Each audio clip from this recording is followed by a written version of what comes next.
اعوذ باللہ من الشیطان الرجیم بسم اللہ الرحمن الرحیم یا ایہا الذین آمنوا باللہ ورسولہ صدق اللہ مولانا العظیم وبلغنا رسولہ النبی الکریم۔ محترم و مکرم قابل احترام سامعین بھی احتشام، اللہ تبارک و تعالی کے فضل و کرم اور اس کے حبیب کریم حضور نبی اکرم صلی اللہ علیہ وآلہ وسلم کے نالین پاک کے تصدق سے سورہ نساء کی آیت نمبر 136 سے لے کر 139 تک کے حوالے سے ہم انشاءاللہ گفتگو کریں گے۔ اللہ پاک نے فرمایا یا ایھا الذین آمنوا، اے ایمان والو، آمنوا باللہ ورسولہ، اللہ اور اس کے رسول پر ایمان لے آؤ، والکتاب الذی نزل علی رسولہ، اور اس کتاب پر ایمان لے آؤ جو اللہ نے اپنے رسول مکرم پر نازل فرمائی، والکتاب الذی انزل من قبل، اور ان کتابوں پر بھی ایمان لاؤ جو اس قرآن مجید کے نازل ہونے سے پہلے اتاری گئی ہیں۔ وَمَن يَكْفُرْ بِاللَّهِ وَمَلَائِكَتِهِ، اور جو انکار کرے گا اللہ کا اور اس کے فرشتوں کا، وَكُتُبِهِ اور اس کی کتابوں کا، وَرُسُلِهِ اور اس کے رسولوں کا، وَالْيَوْمِ الْآخِرِ اور قیامت کے دن کا، فَقَدْ ضَلَّ ضَلَالًا بَعِيدًا، تو وہ پرلے درجے کی گمراہی کے اندر گر جائے گا۔ یہ جو آیت کریمہ ہے 136 نمبر سورہ نساء کی، اس کا جو آغاز ہے وہ بہت قابل توجہ ہے۔ یا ایھا الذین آمنوا، آمنوا، اے ایمان والو ایمان لے آؤ۔ یہ غور طلب جملہ ہے، یہ ایمان والو ایمان لے آؤ۔ سوال یہ ہے کہ اگر وہ ایمان والے ہیں، اور وہ ہیں جو کہ اللہ کہہ رہے یا ایھا الذین آمنوا، ایمان والو، تو جو ایمان والے ہیں انہیں ایمان لانے کا حکم کیوں دیا جا رہا ہے؟ اور اگر وہ ایمان لانے والے نہیں ہیں تو انہیں ایمان والا کیوں کہا جا رہا ہے؟ تو علماء کرام نے اس کے حوالے سے 2-3 اس کی توجیحات کا اور اس کے مفاہیم کا ذکر کیا۔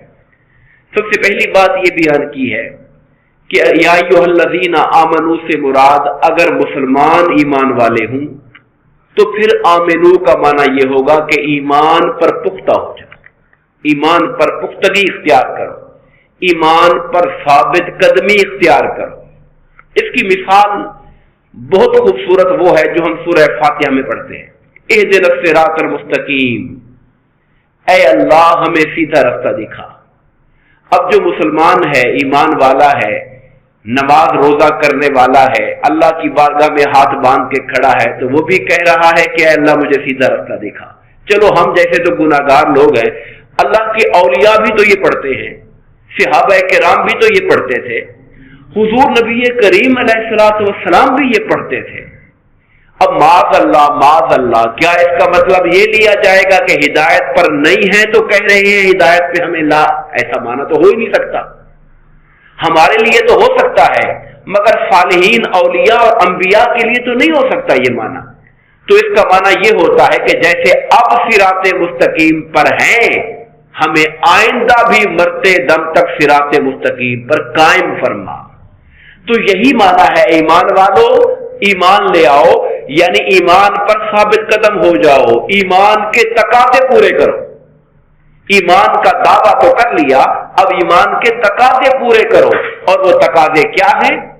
وہ اللہ اور اس کے رسول کی اطاعت ہے، رسول اللہ صلی اللہ علیہ وسلم سے محبت ہے، فرما برداری ہے، آپ کے دین کی مدد و نصرت ہے، آپ کی حد سے بڑھ کر عزت و تعظیم و توقیر ہے، وہ تقاضے پورے کرو۔ ایک معنی تو یہ ہے اگر یا ایھا الذین آمنوا سے مراد مسلمان ایمان والے، اور بعض علماء نے کہا کہ یہاں یا ایھا الذین آمنوا، اے ایمان والوں سے مراد اللہ تعالیٰ اہل کتاب لے رہا ہے۔ اہل کتاب یعنی وہ لوگوں جو تم پہلی کتابوں پر ایمان لا چکے ہو، اے تورات کے ماننے والوں، انجیل کے ماننے والوں، پچھلے انبیاء، رسل، کتابوں پر ایمان رکھنے والوں، اب یہ جو اللہ کے آخری نبی اور آخری کتاب آئی ہے اس پر بھی ایمان لے آؤ۔ تو بعض علماء نے اس کی تشریح میں یہ معنی ذکر کیا ہے، اور بعض تیسری توجہ یہ کی گئی کہ یا ایھا الذین آمنوا سے مراد یہ خطاب منافقوں کو ہے کہ اے وہ لوگوں جنہوں نے زبان سے ایمان کا دعویٰ کیا، کیونکہ منافق بھی تو وہی ہوتا ہے جو کلمہ پڑھتا ہے اور ایمان کا اقرار کرتا ہے مگر ایمان اس کے دل میں نہیں ہوتا۔ اقرار باللسان ہوتا ہے، تصدیق بالقلب نہیں ہوتی۔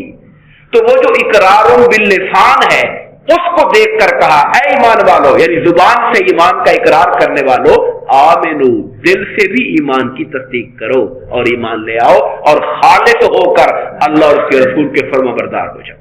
یہ تین مفسرین کرام نے اس کا ذکر فرمایا، اور یہ جو آگے بات فرمائی کہ جو اللہ کا، ملائکہ کا، کتابوں کا، رسولوں کا، آخرت کا انکار کرتا ہے وہ پرلے درجے کی گمراہی میں چلا جاتا ہے۔ اس سے مراد یہ ہے اب اللہ کا انکار، اب کوئی رسولوں کو مانے خدا کو نہ مانے تو یہ بھی انکار ہے، یعنی یہ اللہ کو ماننا، رسولوں کو ماننا، کتابوں کو ماننا، آخرت کو ماننا، یہ ایمان کا ایک پورا پیکج ہے۔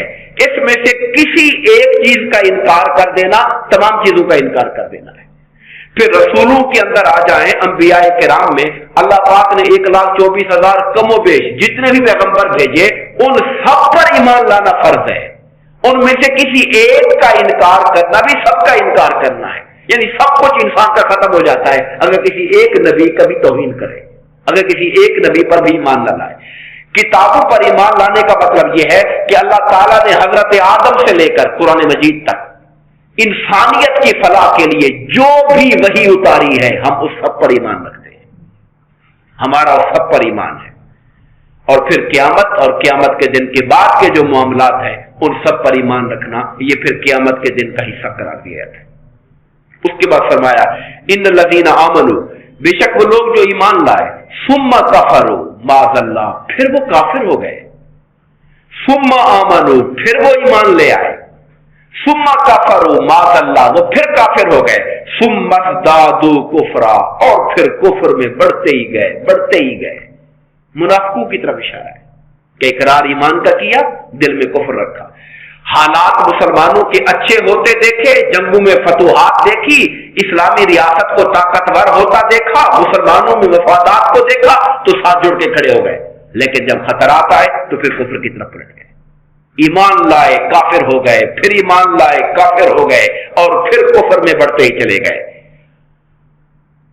لم یکن اللہ لیغفر لہم، ایسوں کو اللہ بخشنے والا نہیں ہے، یعنی کفر میں بڑھتے چلے گئے اور کفر پر ہی مر گئے، تو یہ وہ بدبخت ہیں۔ اللہ تعالیٰ کی بخشش و مغفرت جو کائنات کی ہر شے پر وسیع ہے مگر یہ اس کے حقدار نہیں ہوں گے۔ ولا لیہدیہم سبیلا، نہیں اللہ تعالیٰ انہیں راہ راست دکھائے گا کیونکہ انہوں نے مسلسل حق کی نافرمانی کر کے اپنے لیے حق کے رستے بند کر لیے ہیں۔ بشر المنافقین بان لہم عذابا علیما، اے حبیب مکرم صلی اللہ علیہ وسلم آپ خوشخبری دے دیجئے منافقوں کو، کس بات کی؟ دردناک عذاب کی۔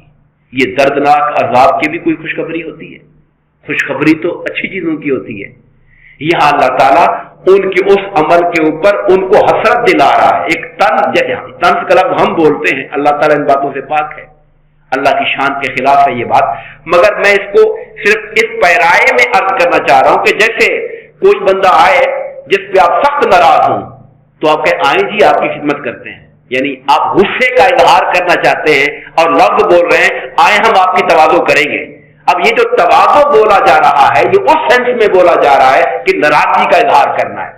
ایک وہ شخص جو ایمان نہیں لایا اور منافقت کر کے اسلام کو نقصان پہنچاتا رہا تو کہیں ان کو خوشخبری دے دیں دردناک عذاب کی کہ جب یہ قیامت کے دن آئیں گے تو انہیں معلوم ہوگا۔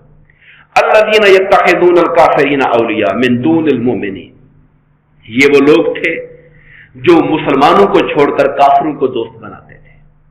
یہ اللہ تعالیٰ کی بارگاہ میں بڑا سنگین جرم ہے، اور آج ہم بطور فرد، بطور قوم، بطور ریاست اس بات کی پرواہ نہیں کرتے، اور خاص طور پر